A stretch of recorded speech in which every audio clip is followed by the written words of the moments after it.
Hi, I wanted to make you guys an assignment that was easier to follow than the writing assignment, the analysis paper a couple of weeks ago. It seems as if students sort of forget about how to do the drafting and the rewriting and the editing and the revising somewhere between 101, 102, and the 200 level, or you never took a 101 or 102. So we're first going to start with some guidelines on how to write a decent essay. If you want to recheck these, they are in Moodle under the October 24th to 30th tab. Okay, so this is a friend of mine had this guideline. Maybe you've had her as a professor, April Pajek. She basically developed this, and I think most of it's spot on. So make sure your topic is focused, which was one of the problems that I found in the analytical essay. It's that I just want you to talk about one thing. It could be one scene. You really need to narrow it down to a specific thing that you're talking about in the reader response, as I also had expected but didn't really receive in the analysis paper. So the biggest mistake is that students have a topic that's too broad. I think most of the time students assume that they'll have a hard time reaching the word count if they narrow their topic, but this is a recipe for disaster because having a topic that is too broad actually makes it harder to do a good job developing your points. So make sure your topic is narrow enough to keep your paper focused. This will allow you to go deep enough into your subject to say something. Well-developed paragraphs are the key to saying something meaningful. Each paragraph should focus on developing a single point. This might make some of you feel better. I only figured out paragraphs, I don't know, maybe in my 40s. Paragraphs are about one idea. The following list can help make sure that each paragraph does this. If each paragraph has the following, then you are likely to be developing your points well. So you need a topic sentence. Think of the topic sentence as a mini thesis. It is telling your reader what is going to happen in the paragraph. There should be an explanation, so give a few sentences explaining your point, your mini thesis, your topic sentence. This is the thing that students often leave out.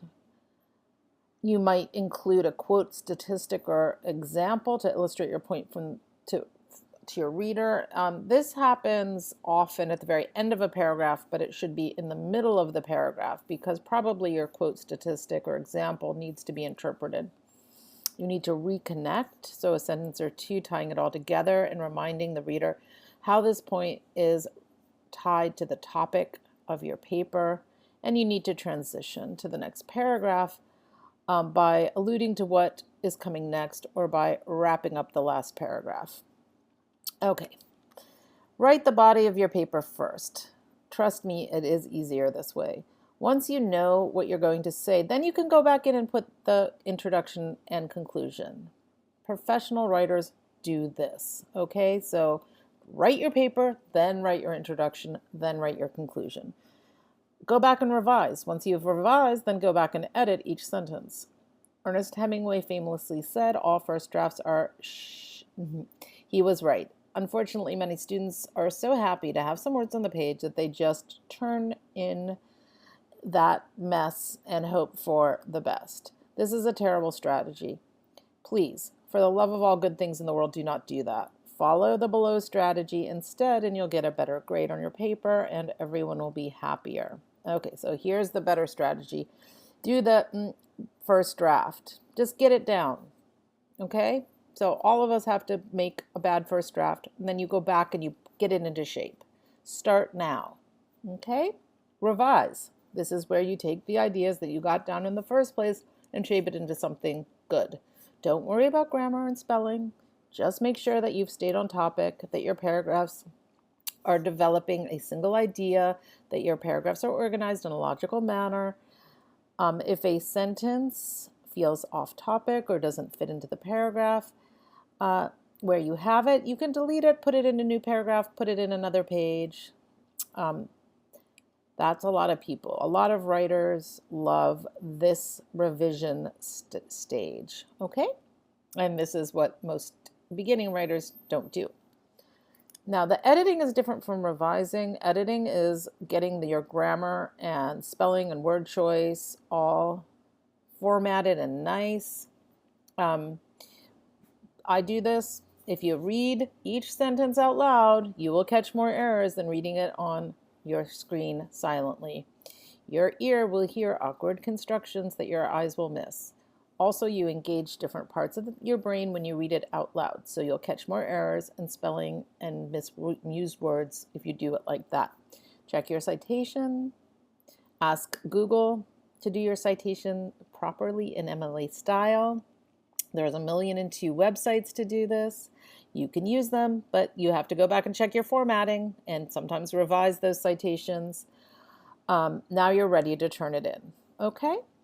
So, oops, somehow it wrote both.